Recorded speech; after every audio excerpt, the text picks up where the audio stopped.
Hello, welcome to today's collective general reading. As always, remember to use your own discernment, join with intention, and allow the messages to be received with an open heart. I don't know where this will go. I just did this,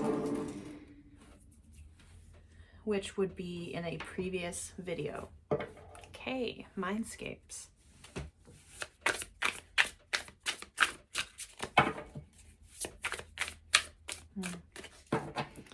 I'm getting the energy of like heart chakra, heart space, but moving down through the lower chakras. It's about something that has, and I see you, something that has been sitting that's now, it's kind of like mud that's become unmucked. It's moving again. Block being cleared. Thank you. Don't think I'll be using all of those, but the world.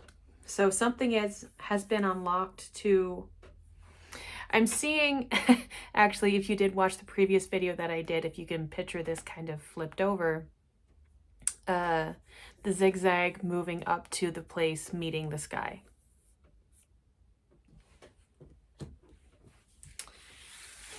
Now the first fallen cards, Page of Branches, the Star, Ace of Branches.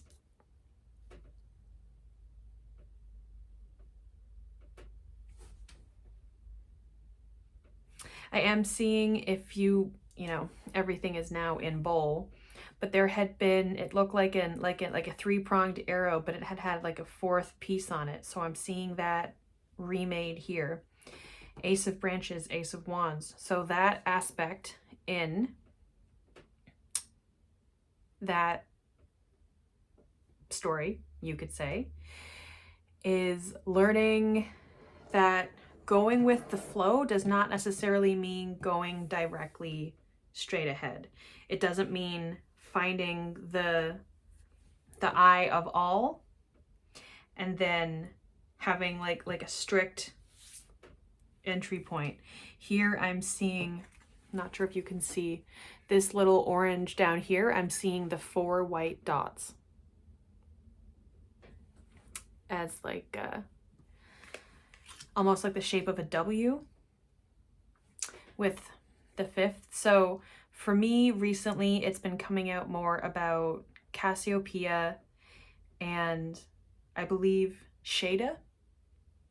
Shada has come out.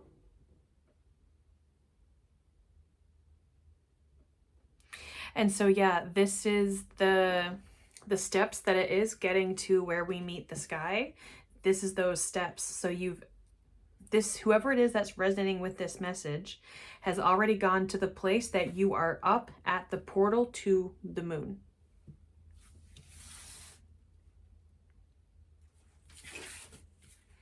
And often when I'm doing readings just by myself, I'm not doing them out loud. Everything is happening in my head. And so I'm going to try and just kind of go with that flow and speak what comes through and not worry about explaining. Queen of Stones, I see this circle here. As I had just said, the moon, this action, I'm seeing this as the circle, the palm, and I'm seeing this building upright as there's now a ringing in my other ear. Queen of Spires, that's that shape that was crossing the water. Death, this cannon, I'm seeing this as previous resistance to, or something in the current that is pushing towards you as you're trying to cross this way. And there's something that is like a blow in the water that you think puts you in a place of, well, now I need to choose. Am I going to continue going in this direction that will lead me to the stairwell up to meet the moon? Or am I going to go back to where I was and start and try and find a direct line? 3 of Stones, 6 of Tides.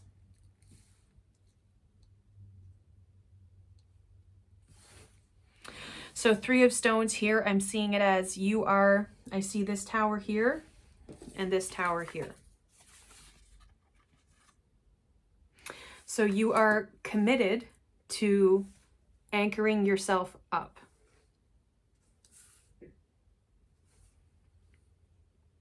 And so from earth to air through water brings you back to fire. Forged through fire is something that had come up in the readings last night. So whoever it is that's resonating with this reading, and you have the context of the last hour and a half of readings that I'm referencing, you have pushed through. You are that shape that's forged. So what is the message for you? 6 of Spires, 9 of Stones. So 6 of Spires, I always see there's these bridges in between the mountains. 6 of Spires being 6 of Swords. And so I see it as bridging connection. And then 9 of Stones, 9 of Pentacles, being the elaborate nature built up from what it was that you had started. You see this here, this is the same. But how different does this beginning feel when there's everything else that you have manifested around it? And seeing that this is the first image, I believe, that has people in it. And so people have been able to come join the world that it is that you are creating through these bridges of connection. And I'm not saying that, you know, you are responsible for every connection ever, but the idea that the work that you are doing is forging bridges. And through those bridges, people can come together and create their own understandings. No, it's these two. The Hermit and 3 of Tides. I wanted to connect those, but it didn't fall that way. And so what you've been doing is this belief that self-care is needing to isolate and hide.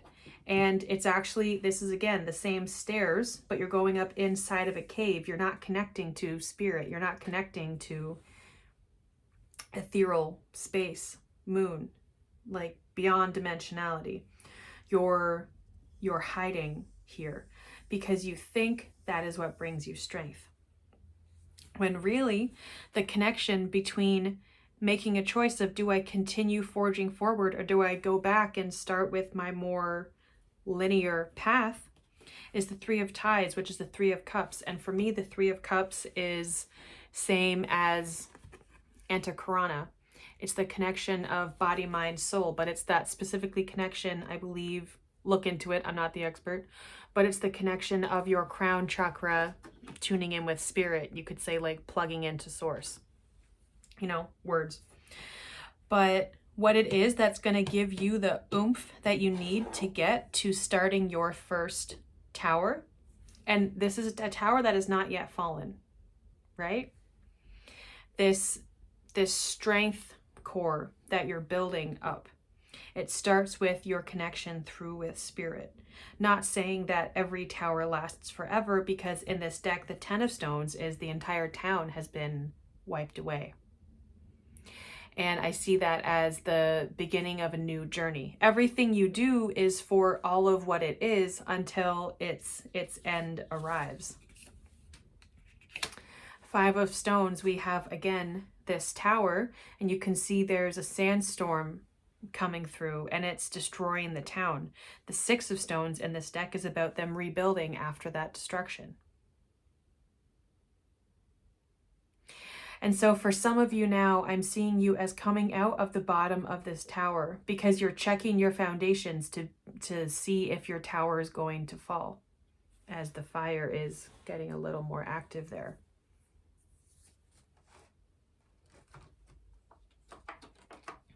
Rider-Waite-Smith.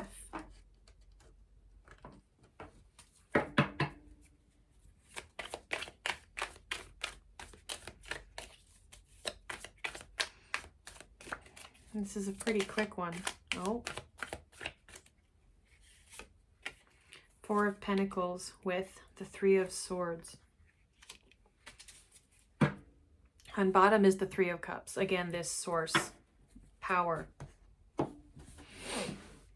But what I'm seeing here, for this to come at the foundation of your tower, is that you're trying to hold on to everything because you think that you need to retain your pain for it to have meaning. But your suffering has meaning. You don't need to carry it around in a knapsack with you everywhere that you go for that meaning to exist. The the example coming to my mind is, remember when you were in like junior high or something, or like young love? I'm getting the idea of like passing notes in class and having like a shoebox full of notes and moving through life and taking this shoebox with you everywhere you go. Meanwhile, you're falling in and out of love with other people. You're in more long-term serious relationships. You're getting married. You're settling down, starting a family. You're going through divorce. You're meeting another. Like your relation with relationships continues changing, shifting, growing, evolving, but you keep carrying around this same shoebox of this person who broke your heart in the 8th grade. Why? Why are you holding on to this pain? You can choose to learn the lesson of what that experience was there to teach you, alchemize that knowing, move forward, you could say raise your vibration. I might be using that incorrectly, but evolving your own emotional network. When I was a preteen, I was having this thought of like, what if our whole life you only get up to like 100% of an emotion, and once you fulfill that, you've met your cap. And so let's say growing up, you've had 97% of your happiness. Well, that means that you only have 3% across the rest of your life to experience happiness. But actually, it's not about holding on to this pain because I want that 3% to last. You're trying to ration your percentage of happiness. It's actually about once you reach 100% of happiness, now you're starting at 0 for bliss.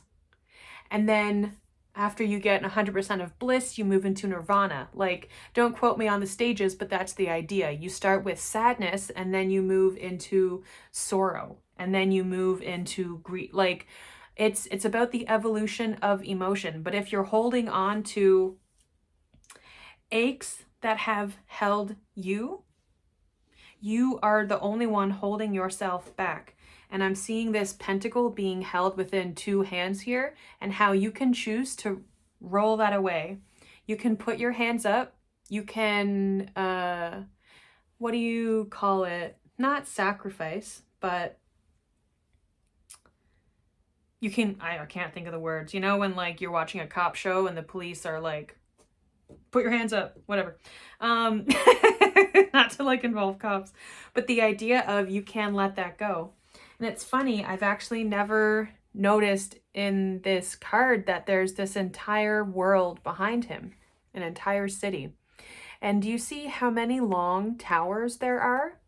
So it's not about holding on to the only tower you will ever have. And if you lose this tower, you'll never have foundation ever again in your life. No, there's going to be another tower. There's going to be another journey to go on. There's going to be another teaching for you to learn. There's going to be another approach for your spiritual practice that's going to change the tower that you sit in.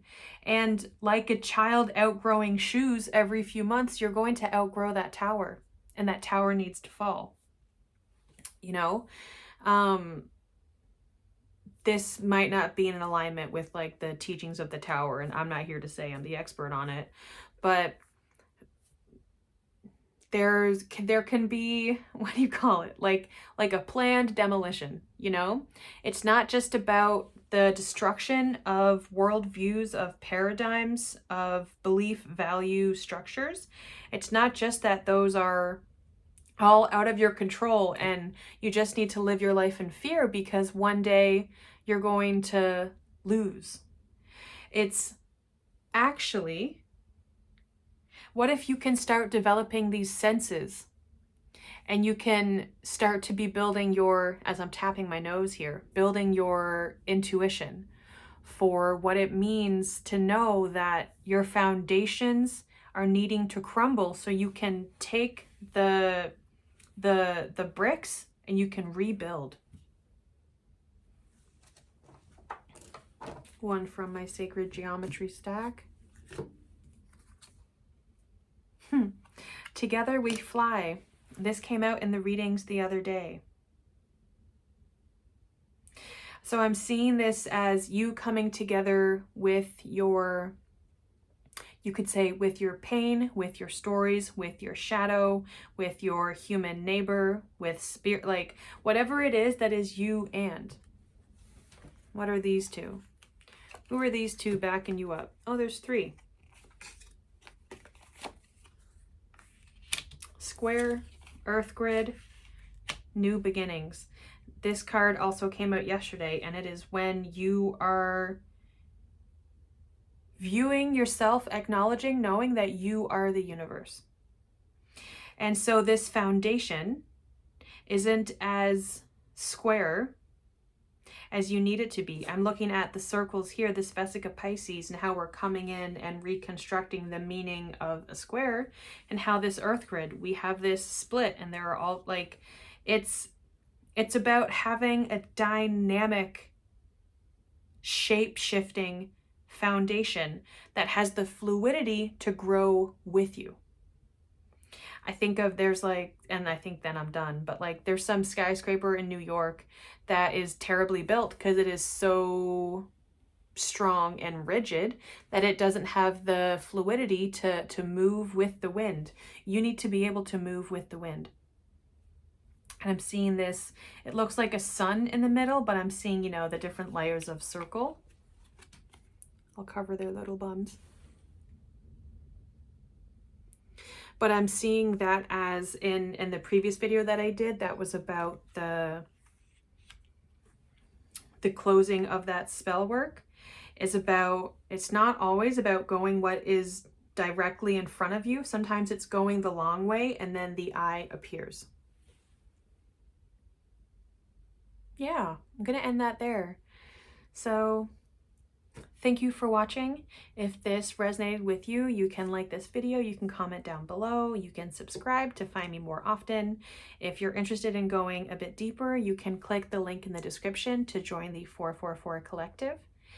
And yeah, I need a new ending. Don't we all?